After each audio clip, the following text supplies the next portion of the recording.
Well, I mean, I said it earlier with AD. You got to just put your arms around him when he delivers and tolerate the rest because he's not always highly motivated. He's just wildly talented. Kind of your takeaway from game 1 loss. Does it become a game 2 loss and a game 3 loss? How does it land for you, Chris? No, look, I think that LeBron does this a lot in game 1s. He feels it out. You can go back last year to Portland game 1. They lost. People start thinking, oh, the Blazers are going to sweep the Lakers. Of course, LeBron writes himself, sees how the Blazers want to play him, and then they win the next 4 games. Same thing happened in the next series with Houston. You can actually go back throughout LeBron's career and see at times he has used game 1 to see what the other team's going to do, and then he responds, and it usually works out. So he was passive yesterday, shooting too many threes, but I think there was a strategy there. As far as AD, look, the Lakers, you can't consistently expect great performances from AD this year. Now, I'm not saying for the rest of his career. I expect him to bounce back next year to kind of the old AD that we saw last season. But for whatever reason, this year, he's not himself. So I think, Colin, throughout this series, he's going to have a couple of great games. He's going to have a couple of solid games, and he's going to have another bad game probably. Not as bad as yesterday because that was horrible, but I just don't think he's going to be the consistently great player throughout playoff series for the Lakers. He was bad. Look, it's not just his numbers, which were horrible yesterday, and his plus-minus was twice as bad as any other player in the game. It's that he let DeAndre Ayton, in his first ever playoff game, gain confidence. Like, he should have slapped Ayton around, figuratively, and outplayed him and showed him this is a different level now. We're in the playoffs, son. I'm about to show you how it's done, and then next year you will be better in the postseason. But now he's got DeAndre Ayton thinking, hey, I can dominate in this series because he did dominate yesterday. And so now he's going to have to contend with a very confident DeAndre Ayton throughout the rest of this series. So it was a horrible performance by AD. I think the Lakers still win this series, but he's going to have his hands full now. The one series that I do think has some resonance, we know the Clippers have struggled late in games. Last 6.5 minutes against the Mavs, not a good defensive team, by the way. Not a good defensive team. Luka didn't score a ton down the stretch. The Clippers were atrocious. It's one of these things, man. It's when you have a certain style or a liability, Chris, and then it resurfaces, even hints of it in the playoffs, it gets in your head. I mean, I this is like a baseball team with an atrocious bullpen. I look at this series and I think, this was supposed to be the redeem game. This is worrisome if you're a Clipper fan, is it not? Absolutely. Look, now they've lost 4 straight playoff games. That may be playing in their head for all we know. And as you said it, throughout the season, really, let's be honest, going back to the bubble playoffs, they have had trouble closing games, which is baffling, Colin, when you have 2 guys in George and Kawhi who can break down the defense. Kawhi is an excellent mid-range shooter. That is critical in late games, in late moments. And he did, but they're not able to deliver. Playoff Rondo was supposed to fix that. And this is not on Rondo because he played well yesterday. He gave him the 3-point lead, Colin, with the 3-pointer and the free throw midway through the fourth quarter. And then they fell apart and he couldn't solve it. They just degenerate into one-on-one play with either of their 2 stars going at it.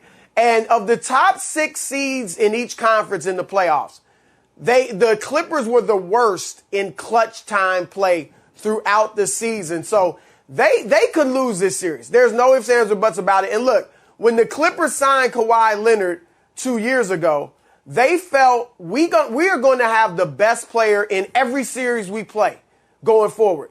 Even at that time, remember, he's coming off the championship. Yeah. And it was arguable. Is he ahead of LeBron now? Yeah. Is he ahead of KD? It was arguable.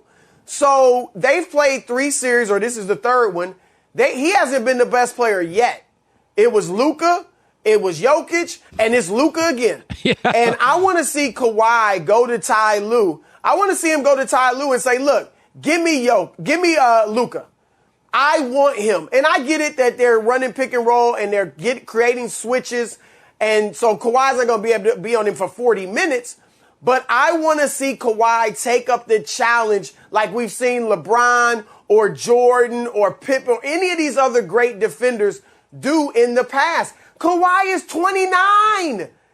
He's 29. He's not 39. He's not 35. He should be able to go full bore on both sides of the floor. And apparently he can't do it because now he's more of an offensive player. When he was a great defender, he didn't have to carry the offensive load. But I think he needs to turn back that clock to help the Clippers in this series. There's so much to chew on. The first round is so fun because this year, as Joey said, there's really a lot of even series. So, I mean, the Knicks-Hawks, to me, I do think it's a huge win for Atlanta on the road.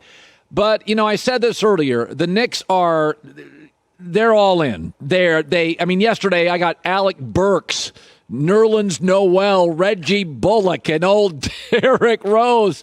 But you know what? Randall was awful, and they still were in there. I did as I watched Trae Young. I thought, boy, points come a lot easier for Atlanta than they do the Knicks. But what did you make of the performance? Is it a death knell? Knicks lose at home. What did you make of it? I picked the Knicks in 7, and I think this is going to be a close series, and it's going to be a long series. So the Knicks aren't out of it by any stretch. But what bothers you if you're a Knicks fan is the way Trae Young was able to live in the paint. Yeah. I mean, they're one of the best defensive teams in the league, right? And he was able to just break them down, and especially on that last shot.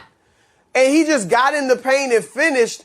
He only took 3 3-pointers, so that shows you how effective his penetration was. Yeah. So I thought it was a great coming out party for Trae Young. And Colin, we almost are seeing this next generation of stars emerge. Ja Morant was great. Trae Young was great. I never thought of Dylan Brooks as a future star, but he's been balling the last few games. DeAndre Ayton, Devin Booker. I mean, so it's nice to see these young stars. Let me say this about New York. And I'm in greater New York. I love the Knicks fans. I love their passion. I love Spike Lee. But why? Why do they insist on picking on the opposing star? This is starting to look like Reggie Miller light. All right, Reggie Miller Jr. with the way they went at Trae Young, and he's going back at them. And if this becomes a knockdown, drag-out 7-game series, and Trae is going back at it with the fans, it'll be a lot like Indiana, New York back in the 90s, which is great for us. It's great for the fans. Yeah. But it could end up in heartbreak again for the Knicks fans. By the way, let's talk about Ja Morant. He did it against the Spurs in that playing game. He did it against the Warriors. Now, Donovan Mitchell did not play last night for Utah. Right. That is I still think Utah wins the series. But you watch Ja Morant, and it's like there's some Westbrook, although I think he's a better natural shooter. I mean, what do your sources say around the league? What do you see? I mean, he is something special, right? People around the league love Ja Morant. And look, I love Zion, and we know they were in that draft together. I can't say I wouldn't take Ja Morant over Zion. And Zion's going to score more. But Ja Morant is obviously a better playmaker. Yeah. He runs the offense. He's not much of a shooter at this point. He's 30% from 3. But as you said, you can see room for growth, right? Oh, yeah. You can see that eventually he should be a good 3-point shooter. He obviously can get in the lane when every once. I was thinking about him and Westbrook watching that game yesterday, and you made good points, that comparison. But he is a smarter player than Westbrook. He's more under control. Yeah, no, he's totally under control. He really is. For a kid, he really is. Yep. Yeah. Yeah, he's more of a true point guard than Westbrook. Yeah. Westbrook's more of an athlete. He's more of a true point guard. And he showed that he's got guts at the end of games where he can hit these big shots. So, look, Memphis doesn't have that much talent, with all due respect, but he's carried. Last year they were on the cusp of the playoffs. Yep. This year they're in the playoffs. So that kid is special. Yeah.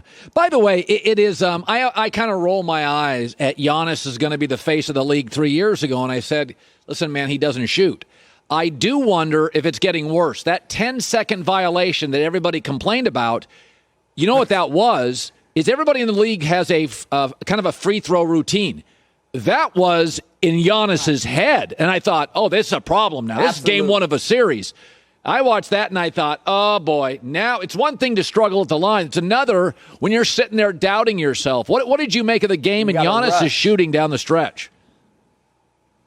Yeah, look, I picked Milwaukee in 7 in that one. So, again, I think it's going to be a tough series.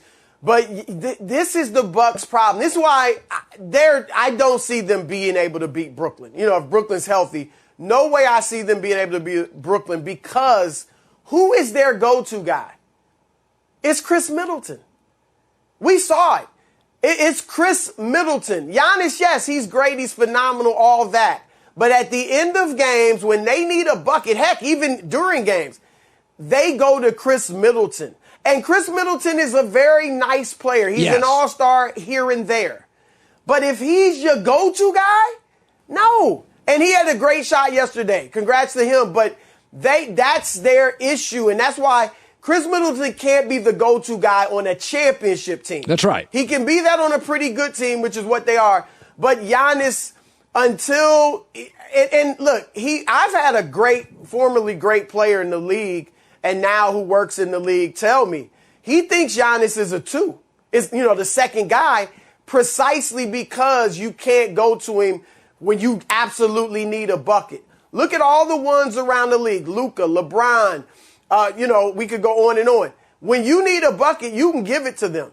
Giannis, you can't. That's right. If he's on the perimeter. So they got to, to me, get him inside more and even have him post up more because they got to give him the ball close to the basket. Good stuff. Chris Broussard, Fox Sports. Great seeing you on a Monday. Wild weekend. We got games every night. Chris, great seeing you, man. Thanks. All right, Colin. Hi, everybody. Thanks for watching. Subscribe here to get the latest from the show. Also, be sure to check out more of the best clips from The Herd or go watch a few segments from other shows on FS1.